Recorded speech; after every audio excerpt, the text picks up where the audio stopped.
इस स्टोरी में हम रू यन को देखेंगे जो अपनी रीबर्थ के बाद अपनी माँ का बदला लेती है। एक इमोर्टल भी उसकी हेल्प करता है और स्टोरी के स्टार्ट में हम रू यन को देख रहे हैं जो कमरे में कुछ ढूंढ रही है। उसे ब्रेसलेट मिलता है और वो जा ही रही होती है कि वहीं पर गु एन अपनी माँ के साथ आ रही है। उसकी माँ उसे समझाते हुए आ रही है कि तुम्हें प्रिंस को इम्प्रेस करना है, उसके बाद सब कुछ ठीक हो जाएगा। आते ही वो रू यन पर अटैक करने लगती है कि तुम यहाँ पर चोरी करने आई थी। बोलने लगती है नहीं नहीं माँ, मैं चोरी नहीं करने आई थी, मुझे सिस्टर ने यहाँ पे भेजा था सफाई करने के लिए। वहीं पर हम गु एन को देखते हैं जो बोल रही है हाँ माँ, मैंने इसे यहाँ पर कहा था सफाई करने के लिए। रू यन ब्रेसलेट लेकर बाहर आती है और वो देखकर पुरानी मेमोरीज को याद करने लगती है वैन के बारे में, जहाँ पर वैन अपनी आखिरी सांसों में था और वो वहाँ पर काफ़ी ज़्यादा दुखी हो रही थी। वैन गायब हो गया उस ब्रेसलेट की वजह से और वो भी वहाँ से गायब हो गई। अब वो सोच रही है कि वो इस बार वैन का बदला ज़रूर लेगी। जैसे ही वो रो रही होती है तो उसका आंसू ब्रेसलेट पे गिरता है और एकदम से उसके सामने कोई आता है।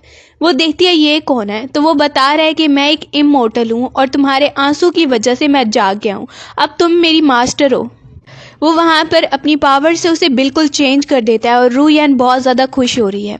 एकदम से उन्हें आवाज़ आती है कि कोई आ रहा है और रू यन उसे लेकर बाहर की तरफ भाग रही है। अब वो गायब हो गया है, अगर मेरी ज़रूरत हो तो मुझे बुला लेना। वहीं से हम त्यानफू को आते देखते हैं, प्रिंस त्यानफू को। वो भागकर आ रहा होता है तो उसकी टक्कर रू यन से हो जाती है। अब एकदम से वो देख रहा है रू यन को तो उसे पुरानी मेमोरीज कुछ याद आने लगती हैं। अटैकर्स उस पर अटैक करने ही वाले हैं कि रू यन उन अटैकर्स को मारने लगती है। अब वो उसकी तरफ आ रहे हैं। वो जल्दी से ब्रेसलेट को हाथ लगा रही है, इमोर्टल मुझे बचाओ, इमोर्टल मुझे बचाओ। तो उस ब्रेसलेट की पावर से वो अटैकर पीछे गिरने लगता है। उसके पास एक पाउडर है जो उस पर फेंकता है और वो अटैकर खुद भी बेहोश हो जाता है। ताइफू देखता है कि इसे क्या हो गया है। वो उसे उठा के अंदर की तरफ लेकर जा रहा है। रू यन की हालत बिल्कुल ठीक नहीं लग रही है और वो उसे डिटॉक्सिफाई करने के लिए पानी में डाल देता है। अब रू यन देखती है ये क्या कर रहे थे तुम। रू यन उसे भी पानी में गिरा लेती है। अब वो उसे गुस्से में देख रही है। तुम्हें कुछ चूज करना होगा, या फिर मरो या फिर मुझसे मैरिज कर लो। वहीं पर प्रिंस ताइफू कहता है मैं इन दोनों में से कोई भी चूज नहीं करना चाहता। रू यन उसकी बात सुनती है, उसे धक्का देती है, फिर दफा हो जाओ और बाहर निकल के चली जाती है। पीछे से प्रिंस उसका ब्रेसलेट देख रहा है जो रू यन का वहीं पर रह गया था और उस ब्रेसलेट को देख के उसे याद आता है कि फादर ने मरते वक्त उसे इस तरह का ही कोई ब्रेसलेट दिया था और उसका फादर कह रहा था कि अपने अंकल से बच के रहना, अगर ये ब्रेसलेट तुम्हारे पास है तुम्हें कुछ नहीं हो पाएगा। और उसके बाद प्रिंस ने उस ब्रेसलेट को यूज़ किया तो उसके पास से एक फेरी निकली थी। अब वो ये सब याद करता है और गार्ड को आवाज़ देने लगता है। प्रिंस गार्ड को कहने लगता है कि किसी को ढूंढना है तुम्हें। जो अटैकर्स थे प्रिंस ने उन्हें पकड़वाया है और वो अटैकर कहने लगता है मुझे मारना है तो मार दो, लेकिन मैं कुछ नहीं बताने वाला। प्रिंस उसे कहता है अच्छा तुम इतनी आसानी से नहीं बताओगे। अब वो अपने लोगों को कहता है कि इसे ले जाओ। साथ में वो पूछने लगता है जिस लड़की के बारे में मैंने कहा था उसके बारे में कुछ पता चला है। तो वर्कर बता रहा है नहीं, हमने सब लड़कियों के बारे में पता किया है लेकिन वो लड़की नहीं मिली। हो सकता है कि वो किसी अमीर फैमिली से ना हो, किसी बड़ी फैमिली से ना हो। प्रिंस कहने लगता है अगर वो किसी नोबल फैमिली से नहीं है तो उसके पास इतनी हिम्मत और इतनी पावर कैसे आ गई। और वो वर्कर चला जाता है। दूसरी तरफ हम वी जैन को देख रहे हैं जो माँ के साथ बैठ के बात कर रही है। जैसे ही दो एन बाहर से आती है तो वी उससे कहने लगती है सिस्टर तुम बाहर क्या कर रही थी, और प्रिंस को तो तुम कभी इम्प्रेस नहीं कर पाओगी। वो आपस में झगड़ा कर रही हैं। वहीं पर उनकी माँ कहने लगती है कि तुम लोग की तीसरी बहन कहाँ पर है, मतलब कि रू यन कहाँ पर है। दुआन बोलने लगती है पता नहीं कल रात से ही वो गायब है। रू यन आ रही है बाहर और जैसे ही आ रही है तो वहीं पर उसे डांट पड़ने लगती है कि तुम कहाँ पर थी। वो झूठ बोल देती है कि वो बाहर तो गई नहीं थी। दुआन बोलने लगती है मैंने सुना है कि प्रिंस किसी ब्रेसलेट के बारे में पता लगवा रहा है। वो ब्रेसलेट जिस लड़की का है ना वो प्रिंस की फियांसे है, ऐसा मैंने सुना है। एकदम से उसकी माँ रू यन को पकड़ लेती है और कहती है चलो मेरे साथ। अंदर आकर रू यन को उसकी आंटी जोर का थप्पड़ मारती है और उसे कहने लगती है तुमने वो ब्रेसलेट चुराया है ना। रू यन बोलने लगती है नहीं नहीं, मैंने सच में वो ब्रेसलेट नहीं चुराया। वो इधर उधर चेक करने लगती है अपने रूम में और उसे वो ब्रेसलेट मिल जाता है और वो सोच रही है सच में तुमने नहीं चुराया। रू यन याद कर रही है कि उसने इमोर्टल से मदद मांगी थी। वो कह रही थी कि इस ब्रेसलेट जैसा मुझे एक नकली वाला ब्रेसलेट चाहिए ताकि मैं इसकी जगह पे रख दूं और मैं पकड़ी ना जाऊं। अपने रूम में रू यन बैठी हुई है और सोच रही है शुक्र है कि मैं बच गई, वरना तो आज पता नहीं क्या होता। वहीं पर दू एन आती है और उसे कह रही है सिस्टर क्या हुआ, माँ ने तुम्हें दोबारा से मारा है क्या। वो दिखने में उसके साथ बहुत अच्छा बिहेव कर रही है, उसकी चोट पे कहती है मैं लगा देती हूँ। रू यान वहीं पर कहने लगती है, माँ कहती है कि वो ब्रेसलेट आसानी से हम नहीं डाल सकते हैं, आखिर उस ब्रेसलेट में इतना खास क्या है। वहीं पर दू यान तो उसे कुछ नहीं बताती, लेकिन रू यान कहने लगती है, सिस्टर अगर आप वो ब्रेसलेट लेना चाहती हैं तो मैं आपकी हेल्प कर सकती हूँ, इससे आप प्रिंस की फियांसे बन जाए। सच कह रही हो? रू यान उसे कहने लगती है, हाँ मैं सच कह रही हूँ, लेकिन ये बात किसी और को नहीं बतानी आपने। पीछे से रू यान अपनी पुरानी मेमोरीज को याद कर रही है कि वहीं पर वी ने उसे बंद कर दिया था, 3 दिन से खाना नहीं दिया था और बोल रही थी अभी तो 7 दिन तक तुम्हें खाना नहीं मिलेगा। और वहीं से वो जा रही थी तो सामने दू यान आई थी खाना लेकर। आकर वो कह रही थी तुम्हें माँ ने सिर्फ इसे बंद करने के लिए कहा है। आकर उसने खाना दिया था रू यान को और कह रही थी खा लो, देखो मैं तुम्हारे लिए लेकर आई हूँ। लेकिन रू यान जैसे ही खाना खा रही थी जल्दी में, उसने देखा भी नहीं कि उसमें सारे कीड़े थे। रू यान सोच रही है इसे क्या लगता है कि मैं इसकी सारी बातों पे इस बार बिलीव कर रही हूँ। दूसरी तरफ प्रिंस को देखते हैं, वो कह रहा है कि मुझे पता नहीं था कि मेरे अंकल हैं इन सब के पीछे, मुझे मरवाना चाहते हैं। अब वो गार्ड से पूछ रहा है उस ब्रेसलेट की लड़की के बारे में पता चला। गार्ड कहने लगता है प्रिंस मुझे पता है उस लड़की ने बुरा बिहेव किया होगा, लेकिन प्लीज आप उसे जान से मत मारिए। प्रिंस उसे गुस्सा होने लगता है, मैं तुम्हें जान से ना मार दूं। वहीं से गार्ड चला जाता है। गार्ड वो ब्रेसलेट लेकर आया है और तीनों लड़कियों में से कहने लगता है कि सामने आओ और ट्राई करो इसे। रू यान सामने आने लगती है और कहती है मेरी सिस्टर दू यान खुद नहीं आना चाहती तो उन्होंने मुझे भेजा है, मैं उनको ट्राई करवाऊंगी। वहीं पर वी कहती है तुम दोनों आखिर सोच कह रही हो। दू यान उसे धक्का दे रही है। रू यान वहीं पर रियल वाला ब्रेसलेट अपने पास रख लेती है और नकली वाला ब्रेसलेट सामने लेकर आती है, जो दू यान के हाथ में डाल देती है। और दू यान डाल के बहुत खुश हो गई है, देखिए देखिए मेरे पास आ गया और ये बिल्कुल ठीक है। उसकी माँ भी बड़ी खुश हो रही है। दू यान अभी खुश हो ही रही होती है कि एकदम से वो ब्रेसलेट गिरता है और टूट जाता है। कह रही है ये खुद ही टूट गया है, मुझे तो पता ही नहीं है। गार्ड को गुस्सा आने लगता है कि प्रिंस कितनी इंपॉर्टेंट चीज तुमने तोड़ दी, अब तुम्हें हमारे साथ चलना होगा।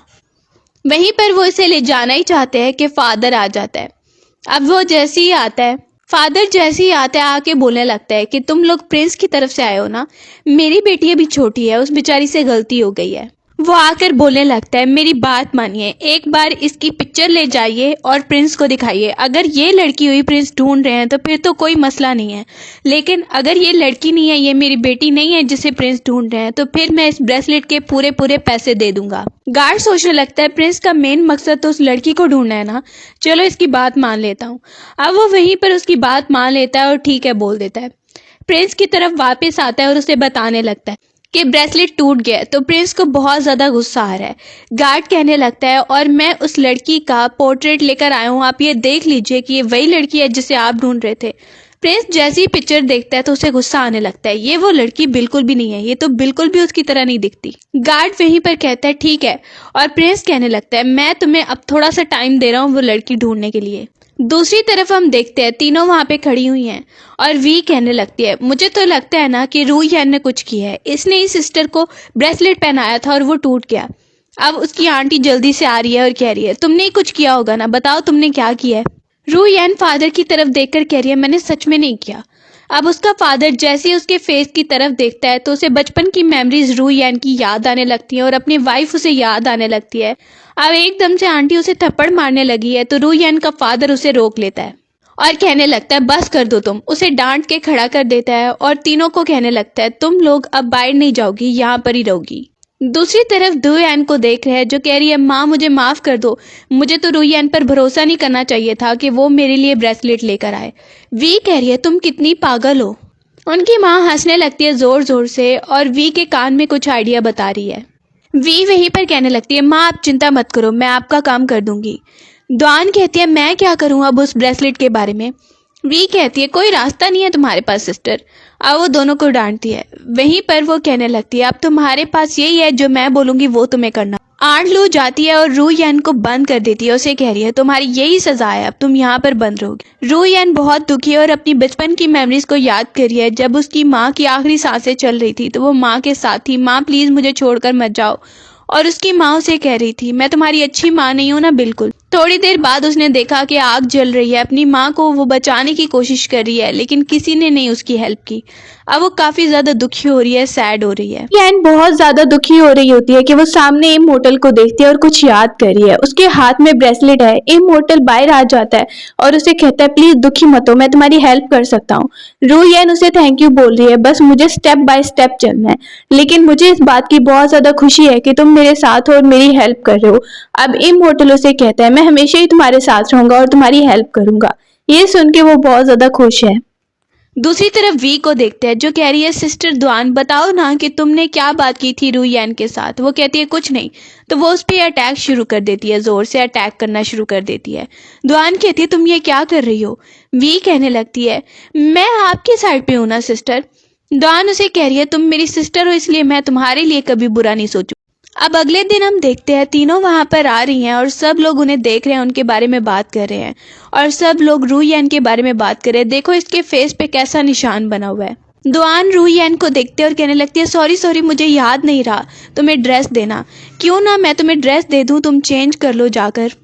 रूयन वहीं से जा रही है और दिल में सोच रही है इसे लगता है कि मैं इस पर बिलीव कर रही हूँ। बाहर आकर वो इमोर्टल को बुलाने लगती है और इमोर्टल उसके सामने आता है। वो उसे कह रही है मेरे साथ चलो और मुझे फिर उसी रूम में चेंज कर दो। इसके बाद वो इमोर्टल के साथ आ रही है रूम की तरफ। प्रिंस खड़ा हुआ है और पूछ रहा है गार्ड से कि सब लड़कियों को बुला लिया तुमने, पार्टी में सबको बुला लिया है। अब वो इधर उधर देखने लगता है, उसे एकदम से रूयन नजर आ जाती है। अब वो रूयन को सामने देखता है और कहने लगता है अच्छा तो तुम इसके साथ हो।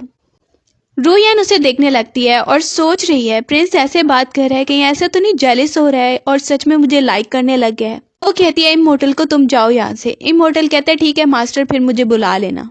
वो वहीं पे प्रिंस को कहने लगती है क्या हुआ प्रिंस, आप गुस्से में लग रहे हैं।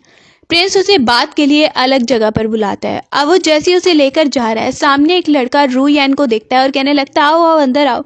वो एकदम से देखता है साथ में कौन है, उसे प्रिंस नजर आता है और वो डरने लगता है। अब जैसे ही अंदर की तरफ रूयन जाती है और प्रिंस उसे कहने लगता है तो तुम उसके साथ फिर रही थी इतने दिनों तक। रूयन वहीं पर प्रिंस को देख के बोलने लगती है आपको ऐसा लग रहा है और ऐसे आप बात कर रहे हैं जैसे आपको बहुत जेलसी हो रही हो। प्रिंस का वो वहीं पर मजाक उड़ाने लगती है, हंस रही है। बाहर हम दुयन को देख रहे हैं और वी को देख रहे हैं। वी आगे आगे जा रही है और दुयन उसे रोकती है। वी बोलने लगती है मेरा पीछा छोड़ क्यों नहीं देती, वैसे भी माँ आपको इतनी इंपॉर्टेंस दे नहीं रही है सिस्टर दुयन। दुयन कहती है हम सब लड़कियां हैं, क्या तुम सच में रूयन के साथ ये करना चाहती हो। अब उसे बोलती है हाँ मैं करना चाहती हूँ और आगे की तरफ जा रही है। जैसे ही वहां पर जाती है वी तो वो देख रही थी कि जैसा कि मैंने प्लान किया था रूयन किसी के साथ होगी लेकिन उसे तो वहां पर कोई और ही मिलता है। दुयन उसे देख के बोलने लगती है मैंने कहा था ना कि ये मिसअंडरस्टैंडिंग है। दूसरी तरफ उस लड़के को गार्ड ने पकड़ लिया और पूछ रहा है किसने तुम्हें भेजा था। वो गार्ड बताने लगता है कि मुझे सेकंड सिस्टर ने भेजा था। दूसरी तरफ प्रिंस को देख रहे हैं, वो पूछ रहा होता है रूयन के बारे में। तो वहीं पर रूयन उसके सामने है लेकिन वो बताने लगती है वो मेरी सिस्टर है। अब वो कह रही है प्रिंस क्यों ना हम एक डील करें। प्रिंस बोलने लगता है कैसी डील। वो मेरी सिस्टर रूयन की हेल्प करनी होगी, वो मुसीबत में है। प्रिंस उसे कहने लगता है तुम किसी और के पास क्यों नहीं गई, मेरी तरफ क्यों आए। प्रिंस वहीं पर उससे अट्रैक्ट तो हो ही रहा है तो वो उसकी बात मान जाता है। ठीक है तो रूयन को कहना कि वो मेरी तरफ आ जाए, फिर मैं देख लूंगा कि क्या करना है। दूसरी तरफ घर में देख रहे हैं कि आंट लियू कह रही है मैंने तो आपसे पहले ही कहा था कि ये रूयन ना बिल्कुल ठीक नहीं है, अब देखो इसको निकालने का क्या अंजाम हुआ है। आंट वहां पर कह रही है कि जल्दी से भेजो उसे ढूंढने के लिए। कि एकदम से हम रूयन को एंटर होता देखते हैं। वो आ जाती है और कहती है आंटी मैं यहाँ पर हूँ। जैसे ही वो आती है तो उससे पूछा जा रहा है कि तुम अभी तक कहाँ पर थी। रूयन कहने लगती है सब वहां पर मेरा मजाक उड़ा रहे थे, मेरे फेस की तरफ देखकर मैं आप लोग की बेइज्जती नहीं करवाना चाहती थी इसलिए मैं वहां से निकल गई। वी जल्दी से अंदर आ रही है और कह रही है माँ ये ना झूठ बोल रही है, मुझे तो लगता है इसका किसी के साथ अफेयर है, ये वहां से भाग गई थी, एकदम से गायब हो गई थी। उसकी माँ उसे चुप करा रही है क्या बोल रही हो। वो कहने लगती है मैं सच बोल रही हूँ, वरना एकदम से ये इतनी देर से कैसे गायब हो गई। रूयन वहीं पर कहने लगती है मैं झूठ नहीं बोल रही, मैं तो वैसे ही गई थी और वहां पर मैंने प्रिंस को भी देखा था, प्रिंस भी मेरी गवाही दे सकते हैं। प्रिंस का नाम सुन के वी बोलने लगती है दुयन अब देख लिया तुमने, ये धोखा देकर प्रिंस के साथ अपनी सेटिंग बना रही है। उसकी माँ भी कहने लगती है मुझे भी यही लगता है और अभी इसे सजा देनी चाहिए। वो जैसे ही रूयन को मारने आ रही होती है रूयन रिक्वेस्ट करती है फादर मुझे बचाइए। इससे पहले उसका फादर कुछ बोले वहीं पर गार्ड एंटर हो जाता है और कहता है आपके घर तो काफी अच्छा तमाशा चल रहा है, गार्ड वहीं पर रू यान को कहने लगता है कि प्रिंस की तरफ से ये पेंडेंट तुम्हें दिया गया है और बोला है कि तुम्हें कोई भी हेल्प चाहिए तो तुम कह सकती हो। दूसरी तरफ प्रिंस को देख रहे हैं कि उसके पास जो रुमाल है वो काफी देर से देख रहा है और गार्ड कहने लगता है प्रिंस इतनी देर हो गई आप इसको घूरते जा रहे हैं। प्रिंस पुरानी मेमोरीज को याद कर रहा है कि रू यान ने उसे ये गिफ्ट दिया था। गार्ड देख रहा है कि प्रिंस तो कोई बात ही नहीं सुन रहे। अब गार्ड कहने लगता है प्रिंस मैंने सच में नहीं सोचा था कि आप एक लड़की से इतना ज्यादा इंप्रेस हो जाएंगे। बोलने लगता है वैसे उसकी दाद देनी पड़ेगी कि उसने अपनी सिस्टर को भी अभी तक प्रोटेक्ट किया है जो इतनी ज्यादा मुश्किल में है। अब प्रिंस कहता है हाँ देखो हमें भी अभी तक पता नहीं चला। दूसरी तरफ रात को दू एन आई है रू यान से मिलने के लिए और उसे कहती है तुम ठीक तो हो ना। अब वो बैठ जाती है और उसे बोल रही है कि अगर तुमने मेरी हेल्प की ना प्रिंस से मैरिज करने में, अगर तुमने ऐसा करवा दिया तो मैं कभी भी तुम्हारे साथ बुरा नहीं होने। अब वो कह रही है देखकर अच्छा ये बात है। रू यान उसे कह रही है कि मैं प्रिंस से आपको मिलवाने के लिए जरूर लेकर जाऊंगी। और बाहर ये सब बातें वी सुन रही है और वो सोच रही है कि प्रिंस से तो मेरी मैरिज होकर रहेगी। पीछे से रू यान उन दोनों सिस्टर्स के बारे में सोच के कह रही है कि अभी तो बिल्कुल शुरुआत चल रही है। इमोर्टल एकदम से आता है। इमोर्टल कहने लगता है मास्टर अगर आप चाहती हैं तो मैं आपके लिए वो वीट बॉक्स ढूंढ के ला सकता हूँ। रू यान उस इमोर्टल को बोलने लगती है इसकी कोई भी जरूरत नहीं है और मुझे आज के बाद मास्टर नहीं रू यान कह के बुला सकते हो तुम। जैसे ही ये इमोर्टल उसके फेस की तरफ देख रहा है तो उसे ऐसे पुरानी मेमोरीज याद आने लगती हैं। पिछली लाइफ की मेमोरीज, डेथ की मेमोरीज उसे याद आ जाती हैं।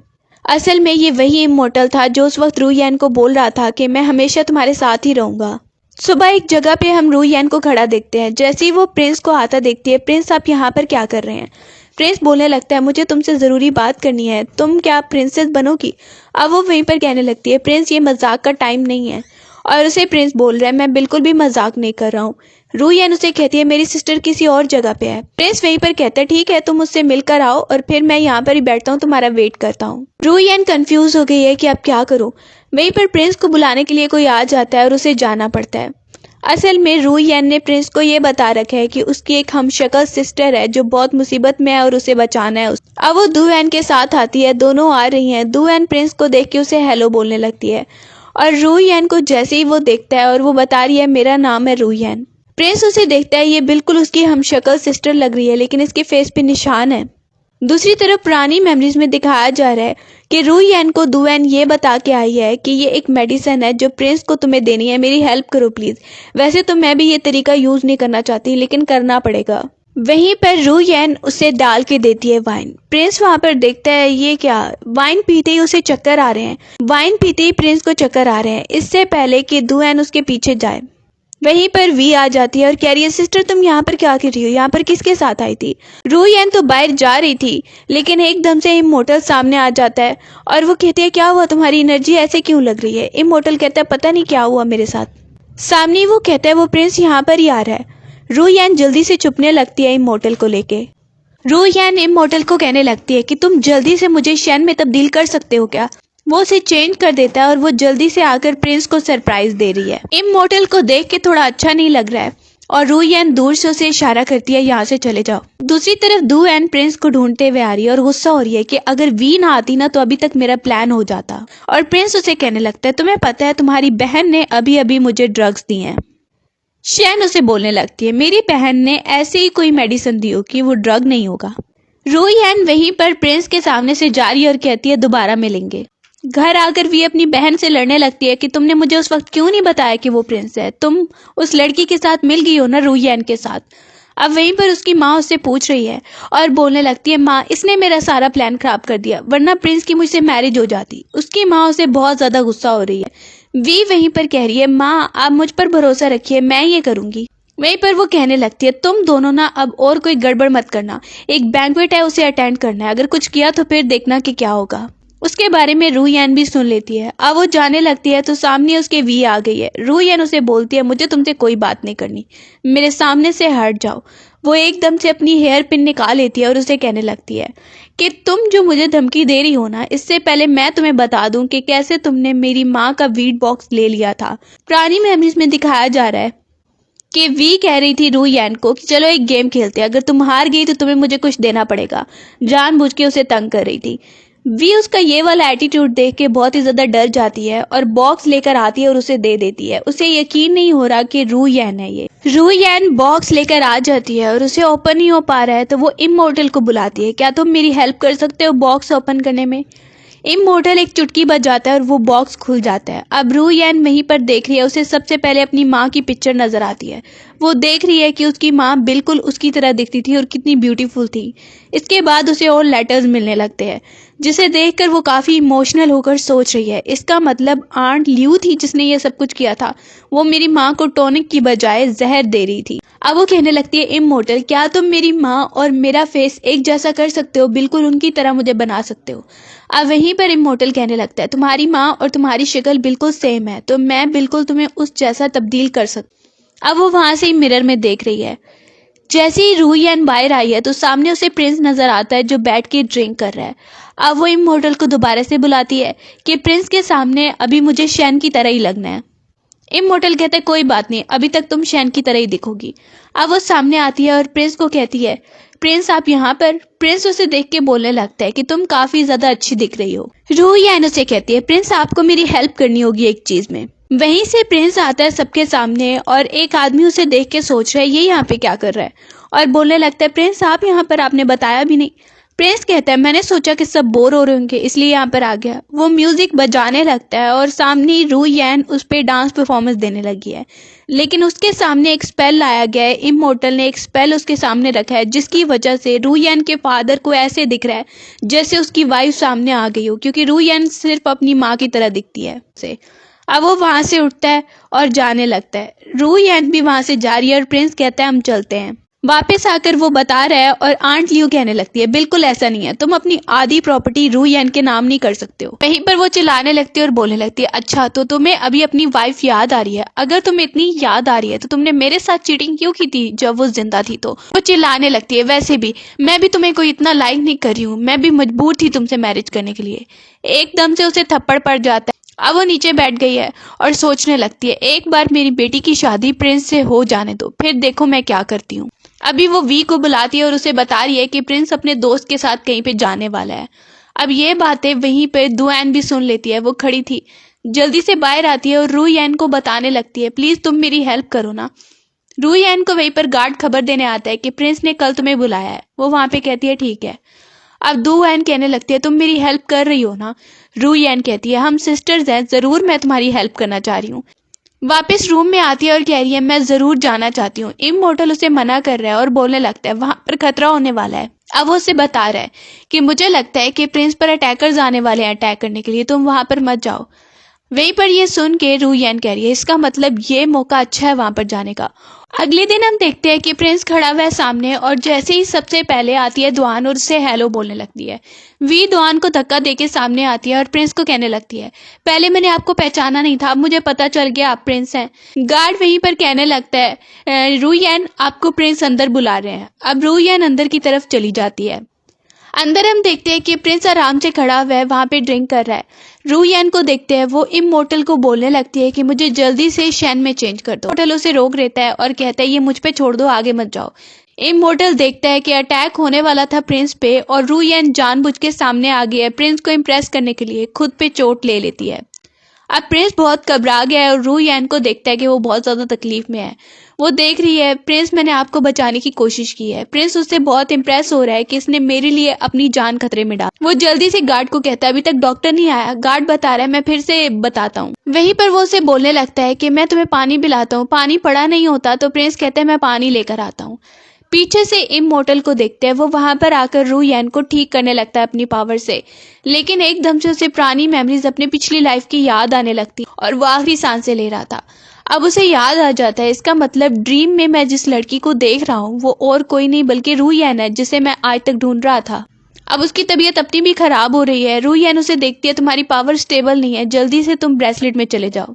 वो ब्रेसलेट के अंदर चला गया और रू यैन भी वहां से चली जाती है। प्रिंस वापस आता है और देखता है कि रू यैन यहाँ पे है ही नहीं। ये कैसे हो सकता है, आखिर ये चल क्या रहा है। रू यैन घर वापस आई है तो वी उसके सामने आके खड़ी हो जाती है और बोलती है, तुम कहाँ से आ रही हो। रू यैन कहती है, हट जाओ, मुझे तुमसे कोई बात नहीं करनी। वी उसे बोलने लगती है, तुम्हें लगता है कि तुम यहाँ से आसानी से जा सकती हो।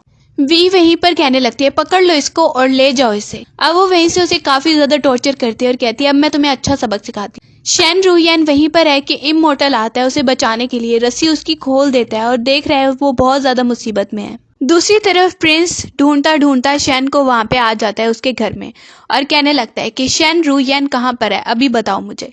वो लोग बता नहीं रहे होते कि दुएन आती है और कहती है मुझे पता है कि वो कहाँ पर है, उसे सजा के लिए भेजा गया है। अब वहीं पर रूयन का फादर उनको वहां पर लेकर जा रहा है। जैसे ही अंदर प्रिंस एंटर होता है और दोनों को भेज देता है तुम लोग तो बाहर जाओ। अब गार्ड भी बाहर चला गया है और प्रिंस कहने लगता है तुम यहाँ पर हो, मुझे पता है कि तुम शेन की बहन हो, तो मुझे ये बताओ कि शेन कहाँ पर गायब हो गई है, किसी के साथ भाग गई है क्या। रूयन वहीं पर कहने लगती है प्रिंस आप क्या बात कर रहे हैं, मुझे नहीं पता। वो उसे कहने लगता है देखो वो तुम्हारी बहन है और तुम्हारी बहुत रिस्पेक्ट करती है, प्लीज उसे बताना कि मैं उसके लिए बहुत ही ज्यादा परेशान हूँ। लेकिन प्रिंस ये नहीं जानता कि शेन और रूयन दोनों एक ही लड़के हैं। अब रूयन को देखते हैं वो निकल के आ रही है अपने रूम की तरफ और लेटर उसके हाथ में है। अब वो लेटर निकालती है और पढ़ रही है जिसमें प्रिंस ने लिखा है कि मुझे तुम्हारी बहुत ही ज्यादा फिक्र हो रही है। इमोर्टल एकदम से आता है और पूछ रहा है मास्टर क्या आप जाना चाहती हैं। अब वो बोलती है हाँ मैंने उसके लिए छुरी खाई है, अब जाना तो एक बार पड़ेगा ही। रूयन इमोर्टल के साथ आ रही है और जैसे ही आगे जा रही होती है तो प्रिंस भी वहां पर ही खड़ा है और वो दूर से रूयन को आता हुआ देख लेता है। इमोर्टल उसे प्रिंस के बारे में बताता है और वो देख रही है प्रिंस ने तो लिखा था कि वो यहाँ पर नहीं आने वाला। अब वो इमोर्टल को लेके भाग के एक कमरे में छुपने के लिए जा रही है। प्रिंस भी उसे देख रहा होता है कि वो किसके साथ भाग कर जा रही है और उसका पीछा कर रहा है। इमोर्टल को बोलती है कि जल्दी से मुझे शेन में चेंज कर दो अभी। अब वो शेन बन के बाहर आ जाती है और प्रिंस उसे देखता है और पूछने लगता है कि तुम्हारी बहन कहाँ पर है। वो बोलने लगती है मेरी सिस्टर यहाँ पर नहीं है। और वो कहता है ये कौन है।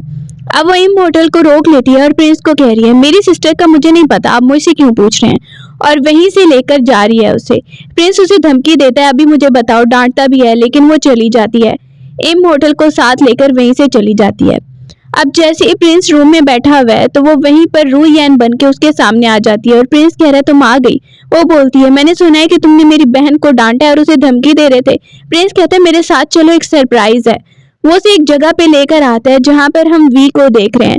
प्रिंस उसे लेकर आता है उस जगह पे, वो वी को एक्सपोज करवा देती है और वो देख रही है क्या हो गया। सब लोग उसे देख लेते हैं और उसका मजाक उड़ाने लगते हैं कैसे कर रही थी ये।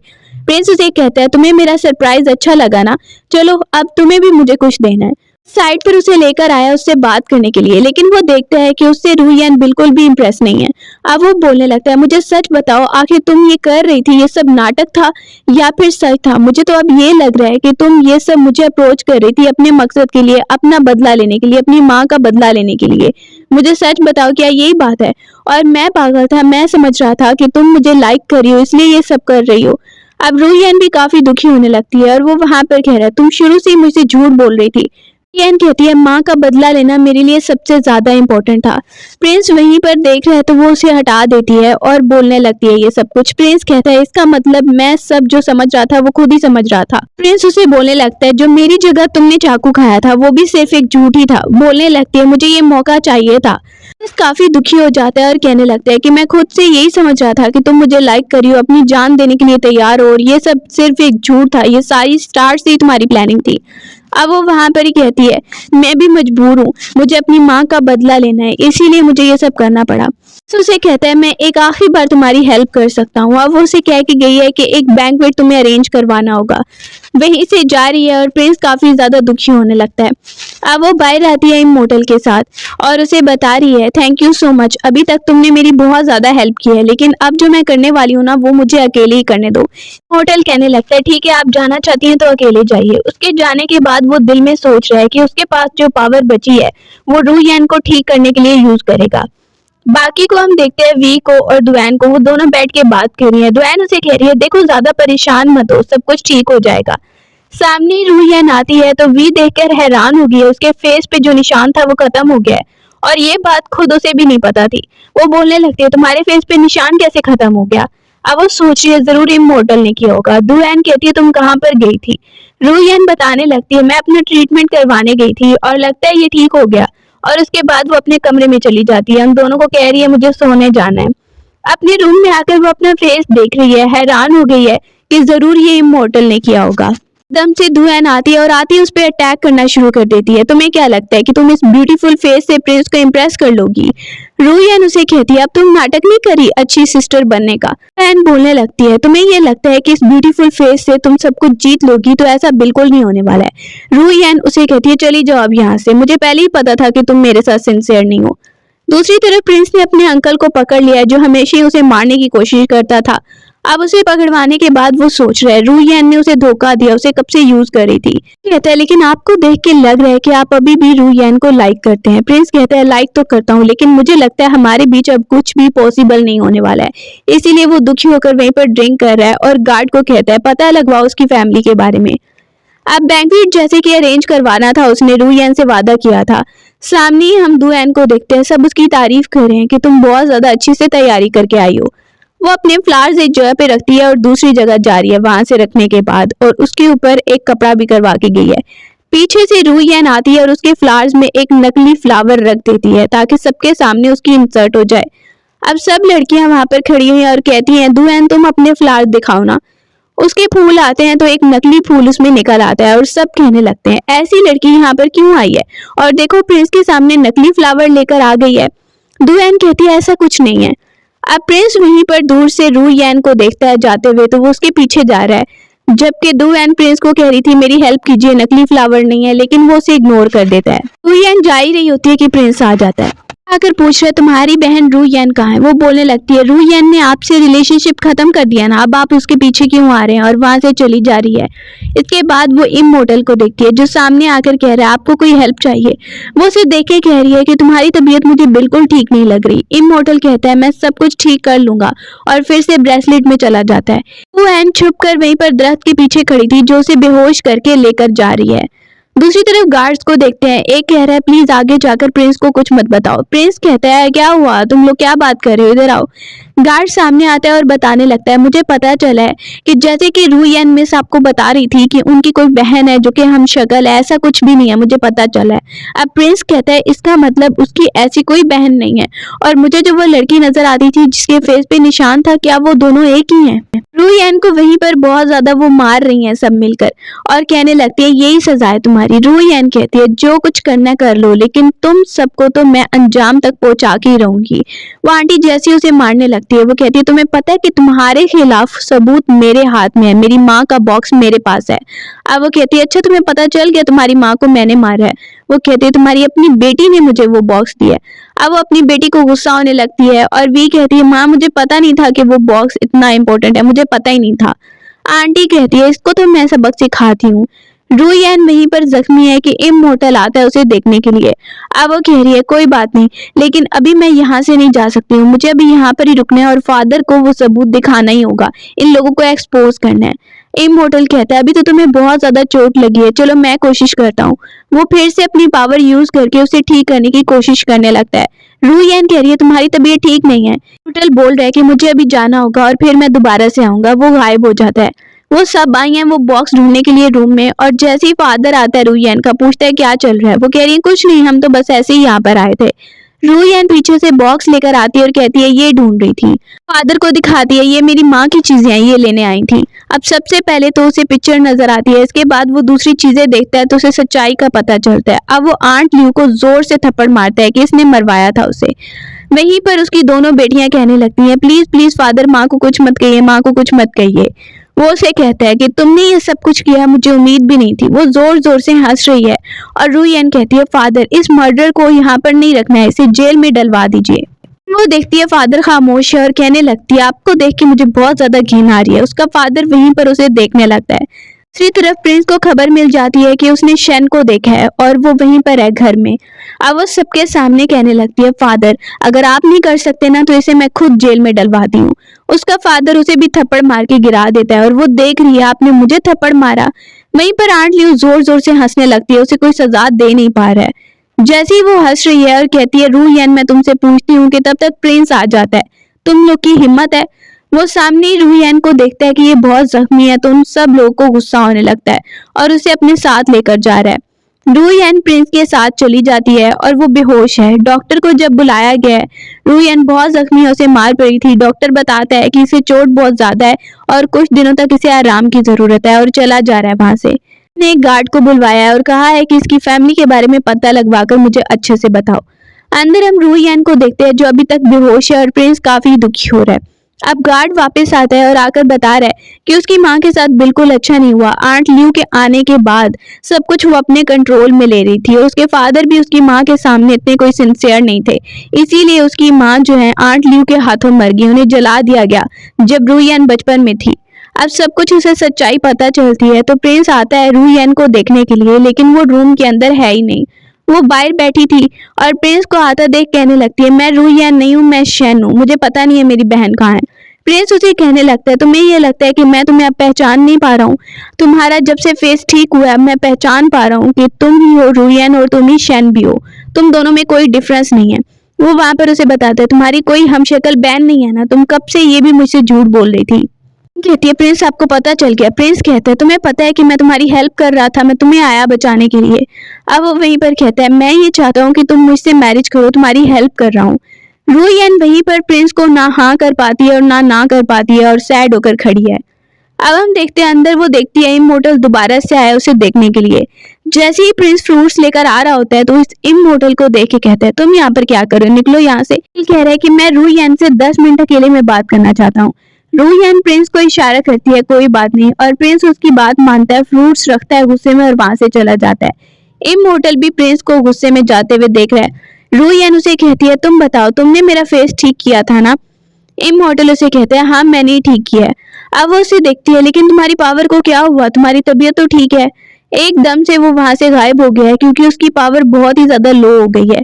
और ये देखकर रूयन को बहुत दुख होने लगता है कि इमोर्टल जो अभी तक उसकी हेल्प कर रहा था। बाहर हम देखते हैं कि गार्ड प्रिंस को कह रहे हैं, आप सच में मिस को वहां पर इमोर्टल के साथ छोड़कर आ गए हैं। प्रिंस जल्दी से भागकर अंदर की तरफ जा रहा है। वो सोचता है, जैसे ही वो कहता है कि अभी तो काफी देर हो गई है, अंदर की तरफ जाता है और देखता है कि क्या हो रहा है। जैसे ही प्रिंस अंदर आता है कहता है, रूयन तुम्हें क्या हुआ? रूयन काफी दुखी हो रही है और वहीं पर उसे बता रही है कि वो इमोर्टल इस ब्रेसलेट में रहता था और वो उसमें वापस चला गया, उसकी पावर बहुत कम हो गई है, तो मुझे लगता है कि वो मेरी हेल्प करते करते इस हालत तक पहुंचा है। प्रिंस कहने लगता है, लेकिन वो उसकी अपनी चॉइस है, अगर वो तुम्हारी हेल्प कर रहा है, तुमने उसे जबरदस्ती तो नहीं बोला ना? वो डॉक्टर से राब्ता करता है। डॉक्टर उसे बता रहा है कि रूयन बहुत ही वीक है, उसे अच्छे से खाने की जरूरत है। वो उसे बताते हैं कि वो बहुत कमजोर है और उसकी पावर बहुत कम है। अगले ही दिन प्रिंस बहुत सारे खाने बनवाता है और रूयन को कहता है, ये सारा खाना तुम्हारे लिए है और ये ना बहुत ही ज्यादा अच्छा है, तुम खाओ बैठ के, तुम्हें बहुत ज्यादा पसंद आएगा और ये टेस्टी है, मैंने भी ट्राई किया है। रूयन कहती है, इतना सारा खाना मेरे लिए? प्रिंस उसके लिए स्पेशल एक और चीज बनाकर लाया, ये टेस्ट करके देखो। जैसे ही वो टेस्ट कर रही है तो गार्ड साथ में खड़ा है और बताने लगता है, मिस प्रिंस ने खुद कुकिंग की है। प्रिंस उसे देखता है और वो बोल रही है, क्या सच में प्रिंस ने कुकिंग की है? प्रिंस बोलता है, नहीं, मैं प्रिंस हूँ, मैं कैसे खाना बना सकता हूँ? लेकिन पुरानी मेमोरीज में दिखाया जा रहा है कि सच में उसने कुकिंग की थी और वो खाना बनाकर लाया है। उसने एक स्पेशल सूप बनाया है जो बहुत ज्यादा उसे एनर्जी देगा। अब उसे कहती है, अच्छा मुझे पता है प्रिंस कैसे खाना बना सकता है, प्रिंस तो प्रिंस है ना, लेकिन जिसने ये बनाया है उसे थैंक यू कहना, बहुत टेस्टी है। दूसरी तरफ वी अपनी माँ को कह रही है कि वो लड़की हमारे सारे प्लान खराब कर रही है और दाऊएन भी कहने लगती है, अब क्या करना होगा उसका, उसकी वजह से हम फंस जाएंगे। उसकी माँ कहती है, हम उसे ही खत्म कर देंगे, अब एक ही रास्ता है कि उसे मार दिया जाए। वहीं पर वी कहती है, लेकिन अगर हम एक्सपोज हो गए तो फिर क्या होगा? उसकी माँ बोल रही है, एक्सपोज नहीं होंगे, मैंने उसकी माँ को मार दिया, आज तक क्या हुआ? कुछ नहीं हुआ, अब उसके भी मरने का टाइम आ गया है। प्रिंस के साथ हम रूयन को देखते हैं जो वहां पर बाहर आ रही होती है बात करते हुए, तो एकदम से ब्रेसलेट से उसे कोई एनर्जी फील हो रही है। सोच रही है, पता नहीं इमोर्टल कैसा होगा, मुझे साइड पे जाकर उससे बात करनी होगी। प्रिंस उसे कह रहा है, बैठ जाओ, ये खाना खा लो। वो जैसे ही देखती है, प्रिंस ये किसने बनाया है? मुझे आपका फेवरेट वाला खाना चाहिए। प्रिंस उसे कहने लगता है, ठीक है मैं अभी लेकर आता हूँ, तुम यहाँ पर ही वेट करो। वो जानबूझ के प्रिंस को भेज देती है ताकि उसके जाने के बाद वो इमोर्टल को बुला सके। प्रिंस चला जाता है और वो उसे जाते हुए देखती है, मौका देख के वहां से उठ जाती है और साइड पे चली जाती है। साइड पे जाने के बाद वो इमोर्टल को बुला रही है। पहले तो बुलाती थी तो इमोर्टल आ जाता था, लेकिन इस बार वो बाहर भी नहीं आ रहा है, वो काफी परेशान है। प्रिंस वहीं से खाना लेकर आया है और जैसे ही आता है देखता है कि वहां पर है ही नहीं रूयन। रूयन वहीं पर इमोर्टल को बार बार बुला रही है कि वो बहुत मुश्किल से बाहर आ जाता है। अब वो उसे देख के कह रही है, तुम्हारी तबीयत कैसी है, मुझे बहुत ही फिक्र हो रही थी। इमोर्टल उसके सामने कहता है, मैं ठीक हूँ, मैं अभी तक ठीक हूँ, तुम चिंता मत करो। लेकिन दिल में सोच रहा है उसकी पावर जल्दी खत्म होने वाली है। उसे ये खुशी है कि रूयन ठीक है, इसीलिए वो खुश है। एकदम से अटैकर आता है और फिर से इमोर्टल को अपनी पावर यूज करके उस अटैकर को रोकना पड़ता है। और वो देखता है रूयन को, रूयन पर एकदम से अटैक होने लग गया है, तो उसे याद आ जाता है, तुम वही हो ना। उसे याद आ गई है पिछली लाइफ की मेमोरीज। फिर से वो अपनी पावर यूज करके उसे ठीक कर रहा है। रूयन उसे मना कर रही है कि ऐसे मत करो, तुम्हारी पावर पहले ही बहुत वीक हो गई है। इमोर्टल उसकी कोई बात नहीं सुनता। पिछली लाइफ में उसने कहा था इमोर्टल को कि तुमने तो वादा किया था कि तुम मेरे साथ ही रहोगे, इसी वजह से इस लाइफ में भी वो यहाँ पर है। और वो उसे बताकर जाता है, अब उसके पास कोई पावर नहीं बची और वहां से चला जाता है हमेशा के लिए। अब रूयन काफी ज्यादा वहीं पर परेशान हो गई है और रोने लग गई है। जैसे ही प्रिंस उसे ढूंढता हुआ आता है, पूछता है तुम्हें क्या हो गया, क्या हो गया, तुम बहुत ज्यादा रो रही हो। रूयन उसे बताने लगती है कि इमोर्टल ने मुझे बचाने के लिए ये किया, अपनी पावर सारी यूज कर दी और वो मेरी वजह से यहाँ पर ट्रैप भी था इस ब्रेसलेट में। पर भी उसने मेरी हेल्प की और अब देखो उसकी अपनी पावर चली गई और वो हमेशा के लिए चला गया है। अब प्रिंस कहता है तुम चिंता मत करो, ये इमोर्टल की अपनी चॉइस थी कि वो तुम्हारी हेल्प करना चाहता था। दूसरी तरफ आंट ल्यू को देखते हैं कि प्रिंस ने उसे पकड़वाया है और वो अजीब सी बातें कर रही है, ऐसे पागलों की तरह बिहेव कर रही है। रूयन उसकी तरफ जाती है तो वो देखती है कि ये अजीब सी बातें कर रही है जो मुझे समझ भी नहीं आ रही हैं। अब वो बाहर आ जाती है और प्रिंस से बात करने लगती है। ल्यू जो बातें कर रही थी वो तो मुझे बिल्कुल समझ नहीं आ रही थी, पत्नी क्या बातें कर रही थी। अब प्रिंस उसे देखता है और कहने लगता है तुम्हें पता है कि आंट ल्यू की एक सीक्रेट जगह भी है, तुम्हें उसके बारे में पता है। वो वहां पर ही देखती है और बोलने लगती है मुझे तो नहीं पता प्रिंस, वो कौन सी सीक्रेट जगह है। प्रिंस उसे कहता है एक है सीक्रेट जगह। वो वहीं पर उसे कहती है पहले तो अंदर चलो। प्रिंस को बोलने लगती है क्योंकि आप भी बहुत ज्यादा थक गए होंगे और इमोर्टल की तरह ऐसे ना हो कि आपको भी कुछ हो जाए। प्रिंस वहीं पर कहता है अच्छा अच्छा ठीक है, लेकिन मेरे पास एक सरप्राइज है। वो उसे आराम करने को बोल रही है कि प्रिंस उसे चाबी दिखाता है, आंट ल्यू की सीक्रेट जगह की चाबी। अब वो देख के खुश हो जाती है, क्या सच में ये वो चाबी है जहाँ पर हम जा सकते हैं इससे। प्रिंस उसे दिखाता है और वो बहुत ज़्यादा हैप्पी हो गई है। अब वो दोनों मिलकर डिसाइड करते हैं कि वहाँ पर जाकर वो चीज़ों का पता लगवाएंगे। जैसे ही उस सीक्रेट जगह के सामने आते हैं और सामने एक बहुत बड़ा ताला लगा हुआ है, प्रिंस उसे खोलने की कोशिश करता है और वो उस चाबी से ताला खुल जाता है। इसके बाद रूयन और वो दोनों अंदर जा रहे हैं, लेकिन अंदर बहुत अंधेरा है। प्रिंस सामने लाइट देखता है और कहता है पहले ये जला लेते हैं। वो वहाँ पर ही कैंडल जला लेता है और इधर उधर देखने लगते हैं। सामने उन्हें कुछ चीज़ें मिलती हैं जिसमें वो देखने लगते हैं कि इसके अंदर क्या है। रूयन सामने ही जैसे देख रही है तो वो देखने लगती है कि इन सब चीज़ों से तो पता चल रहा है, इन लेटर्स से पता चल रहा है कि आंट ल्यू का अफेयर मेरे अंकल के साथ था पहले। से पता चलता है कि ये जो दो बेटियां आंट ल्यू की, ये मेरे अंकल की हैं, मतलब के फादर को भी आंट ल्यू आज तक धोखा देती रही हैं।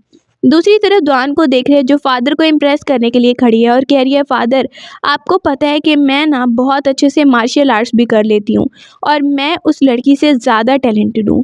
वो जो लड़की है रूयन, वो मेरे सामने कुछ नहीं है, आप प्लीज़ मुझे मौका दीजिए। फादर वहीं पर कहता है अच्छा ये बात है, अगर तुम कह रही हो तो तुम्हें एक मौका दे देता हूँ।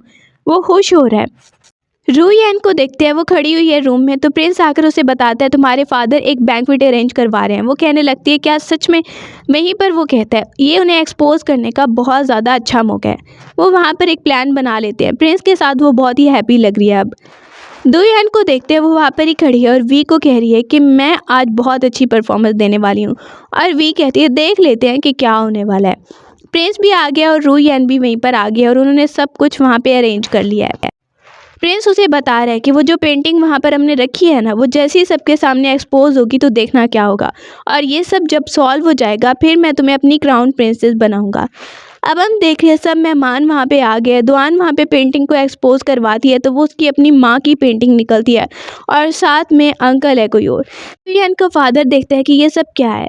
वहीं पर सब लोग देखने लगते हैं कि ये तो वही है ना जो इनकी माँ है। अब वो देखता है ये सब क्या चल रहा है, तो उसे लेटर्स मिलते हैं। उसे सब कुछ पता चल गया है कि ये उसकी अपनी बेटियां तो हैं ही नहीं जिन्हें वो अपनी बेटियां समझ रहा था। तो दोनों आती हैं और उसे फादर फादर कह के बुलाने लगती हैं। रूयन खुश हो रही है और प्रिंस भी उसके साथ दे रहा है और दोनों ने उन्हें एक्सपोज कर दिया है।